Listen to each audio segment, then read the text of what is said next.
Aujourd'hui, à mon émission Entrevue, j'ai le plaisir de retrouver à nouveau le docteur Michel J. Gauthier, médecin pratiquant le musculo-squelettique.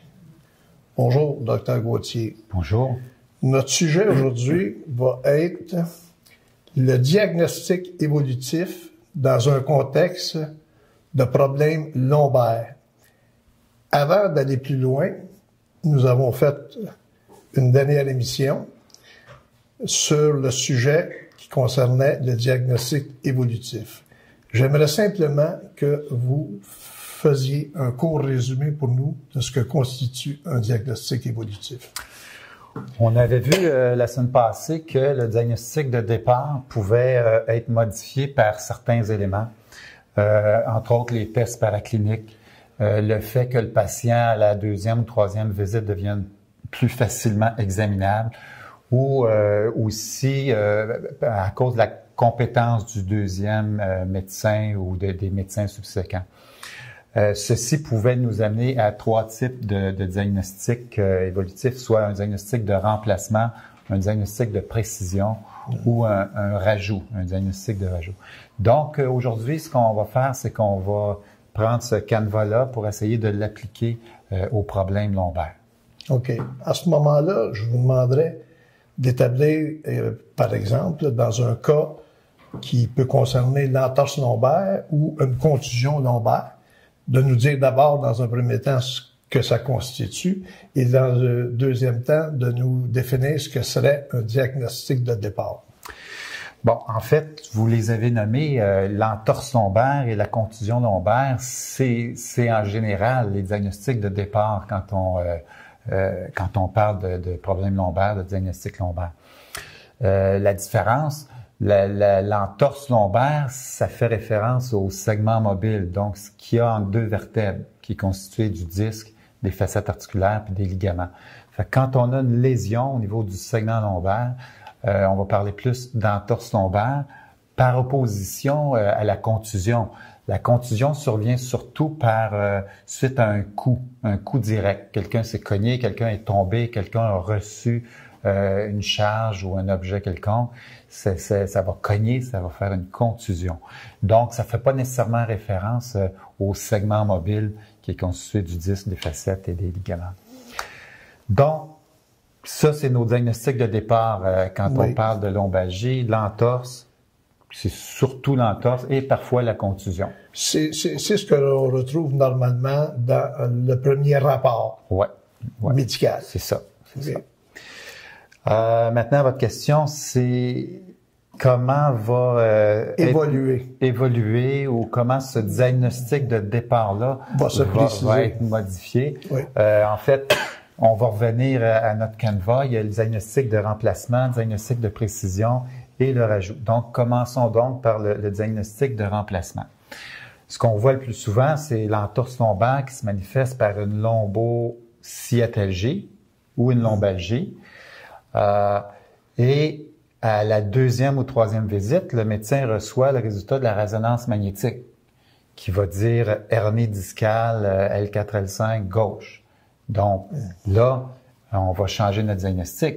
Okay. On va changer de diagnostic pour hernie discale L4, L5 gauche si le patient ressentait vraiment une lombosciatalgie gauche.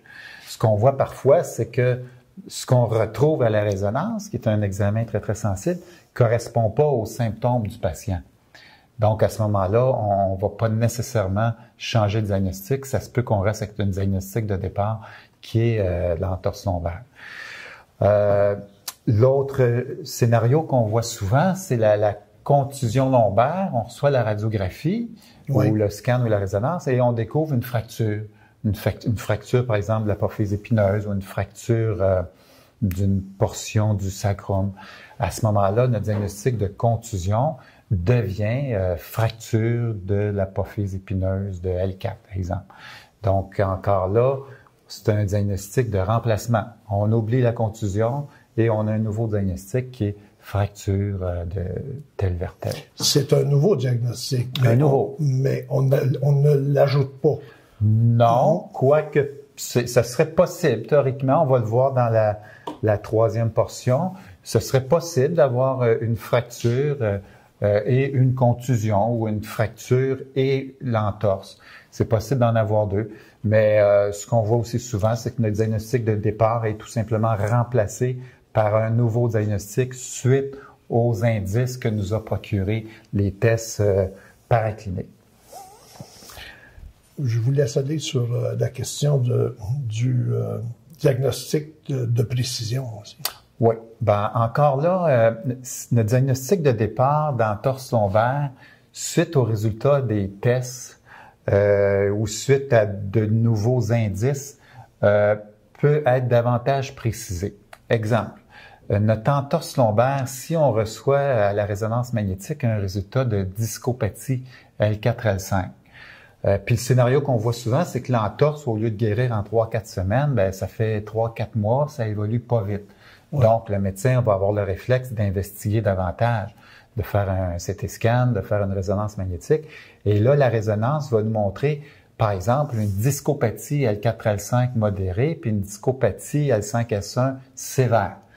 Ben là, ça explique beaucoup de choses. Ça explique pourquoi l'évolution clinique est si lente. Mais ça ne va pas retirer nécessairement le diagnostic d'entorse lombaire parce que le patient... Qui est le diagnostic initial. Le diagnostic de départ, le patient a soulevé une charge. Avant cet événement-là, il y avait pas mal. Suite au soulèvement de charge, la douleur s'est déclenchée. Donc, c'est un bon diagnostic.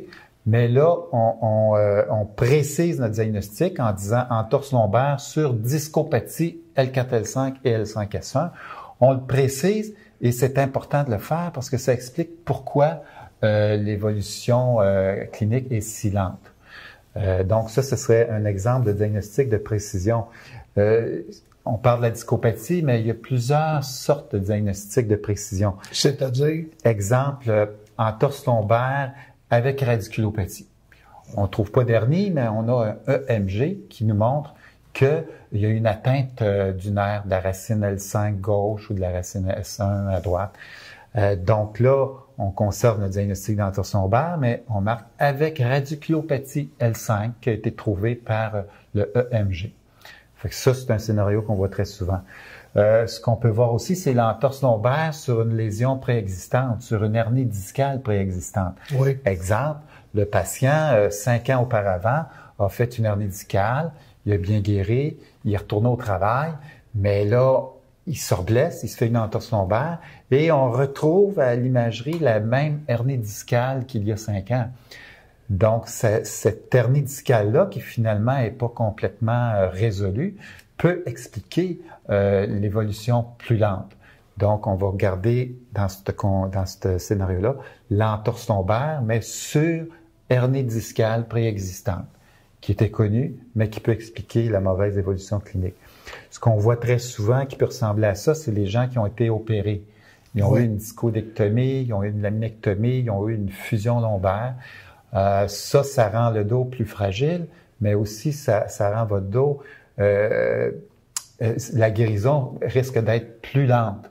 Donc, c'est important de préciser notre diagnostic. Entorse lombaire sur status post-discoïdectomie. Donc, le patient a déjà été opéré et c'est pour ça que son entorse lombaire n'est pas une simple entorse lombaire, mais c'est une entorse dans un contexte plus problématique. D'où l'importance de préciser cet ajout ou ces nouveaux indices retrouvés là, suite aux investigations. Ce que je comprends de ce que vous venez d'expliquer, c'est qu'au fur et à mesure de l'évolution de la condition médicale du patient ou de la patiente, vous complétez le diagnostic de manière beaucoup plus précise. C'est-à-dire que à partir d'une simple entorse lombaire, ça peut finir avec hernie présente ou pas, objectivée ou pas.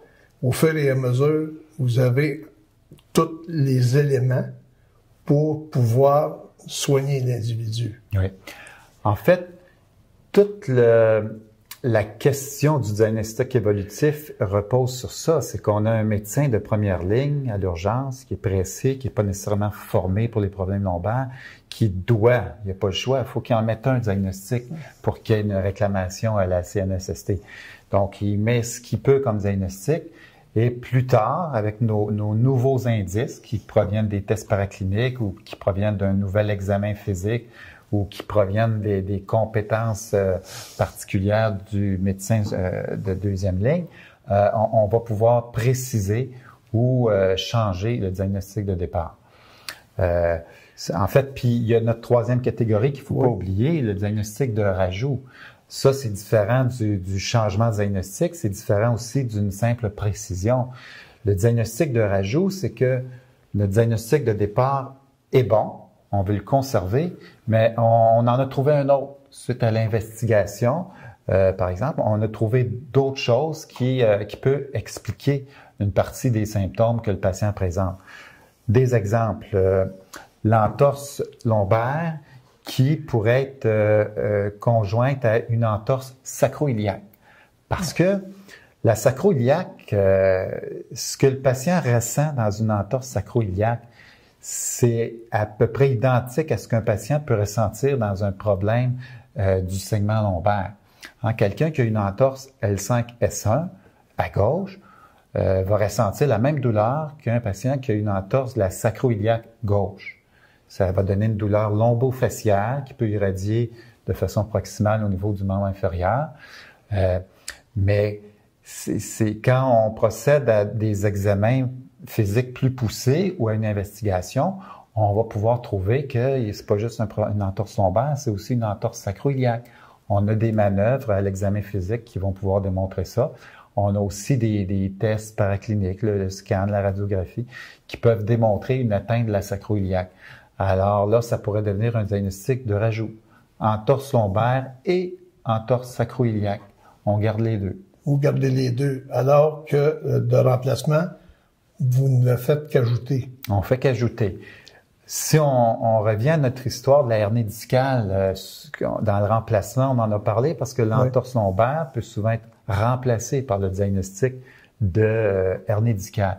Mais on voit aussi fréquemment dans les dossiers les deux diagnostics. C'est-à-dire que le patient, il semble présenter une entorse lombaire, mais on découvre qu'il y a aussi une hernie discale. Et on pourrait à ce moment-là, plutôt que de remplacer, dire c'est une entorse lombaire avec hernie discale. On voit ça de plus en plus fréquemment.